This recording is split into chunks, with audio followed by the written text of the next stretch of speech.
তাকবীরকে পড়া 9 জিলহজ, ফজর থেকে 13 জিলহজ আসর পর্যন্ত প্রত্যেক নামাজের পর পড়া ওয়াজিব করে দিয়েছি।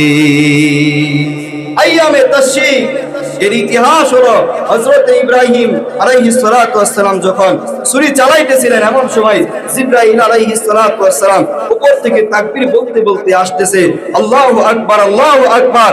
যখন দেখলেন ইব্রাহিম আলাইহিস সালাতু ওয়াস সালাম আমার সন্তান কুরবানি হয় নাই, কুরবানি হয়েছে দুম্বা, তখন সে বললেন যে লা ইলাহা ইল্লাল্লাহু আল্লাহু আকবার আল্লাহু আকবার।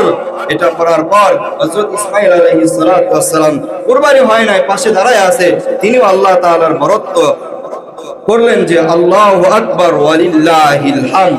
আল্লাহ তাআলা বড়, আল্লাহ তাআলার প্রশংসা সবচেয়ে বড়। কথা বলেন ঠিক কিনা? এই তাকবীরটা তাদের কাছে ভালো লাগলেন।